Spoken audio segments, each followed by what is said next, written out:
Dear viewers, welcome to our YouTube channel clip crazy weeks. हमारे channels का आज का कंटेंट एक मोटिवेशनल स्टोरी है।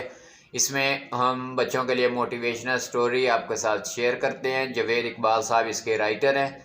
जैसे ही थाने का अमला बैरूनी दरवाजे की तरफ बढ़ा, अहमद तेज़ी से मालखाने की तरफ लपका।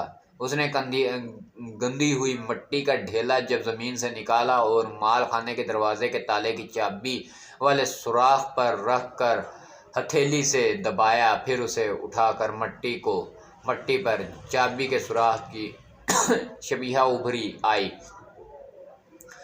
अहमद ने मट्टी का ढेला एहतियात से दोबारा जेब में रख लिया और बैरूनी दरवाजे की तरफ बढ़ गया। अहमद को पुलिस में नौकरी करते 20 साल हो गए थे। इसके 4 बच्चे थे, तो जिसमें 2 बेटियां और 2 बेटे थे।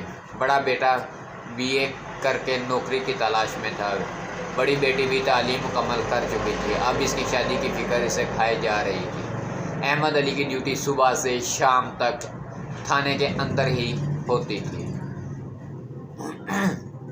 यूं ऊपर की कमाई का कोई इम्कान भी नहीं था, मगर महंगाई के दौर में उसकी तनख्वाह महीना ख़त्म होने से पहले ख़त्म हो जाती थी और फिर उधार का सिलसिला चल पड़ता।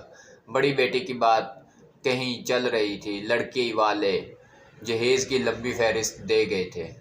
यहाँ रोटी के लाले पड़े हुए थे। लड़के वालों की फरमाइशें कैसी पूरी होती।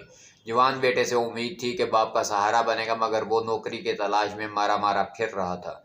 सारा दिन वो घर से गायब रहता, दिन रात गए आता, 2 लुकमे खाकर सो जाता, सुबह होते ही फिर घर से निकल जाता। बाप नौकरी का पूछता तो कहता, अब्बा जी, रिश्वत और सिफारिश के बगैर नौकरी कहाँ मिलती है और मैं ये दोनों चीज़ें कहाँ से लाऊं।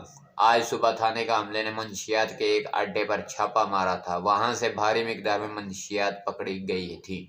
जब मालो मसरूका माल खाने में रखा जा रहा था तो अहमद अली ने सोचा कि यह लाखों का माल है। अगर मैं 1 या 2 थैलियां गायब कर लूं तो किसी को क्या पता चलेगा।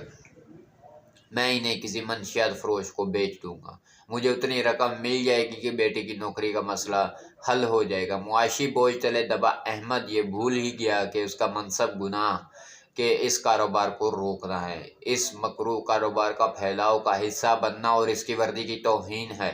उसने अपने ज़मीर से ये कहकर सुलझा दिया कि मैं बस एक बार ही ऐसा करूँगा। अब मसला मालखाने की चाबी का था। चाबी हवालदार के पास रहती थी। अहमद ने सोचा कि मुझे मुतबदल चाबी बनवानी है। चनाचा आज दोपहर को वो बच्चों के लिए खेलने वाली चिकनी मिट्टी खरीद लाया था।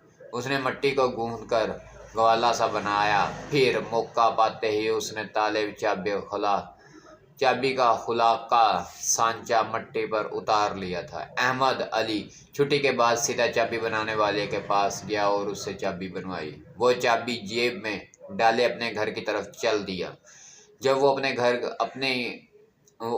अपनी की गली में दाखिल हुआ तो उसे अंधेरी गली में 2 साए खड़े नजर आए। उसने देखते ही एक साया एकदम गायब, दूसरी और गली का दूसरा टुकड़ पर गायब हो गया। फिर उसकी नज़र दूसरे साए पर पड़ी। ये उसका बेटा फैसल था। फैसल, तुम यहाँ क्या कर रहे हो? उसने अपने बेटे से पूछा। बेटे ने जवाब देने के बजाय कोई चीज़ अपने पीछे छुपानी चाहिए। अहमद ने देख लिया और डट कर कहा, क्या है तुम्हारे पास, क्या छुपा रहे हो? फिर उसने आगे बढ़कर बेटे के हाथ पकड़ छीन ली। इसका बेटा जल्दी से घर में घुस गया। अहमद ने मोबाइल की रोशनी में उस चीज़ पर नज़र डाली। उसने अपने हाथ को झटका। जैसे ही उसके हाथ पर बिच्छू ने डंग मार दिया, नशे की पुड़िया उसके मुंह से निकली।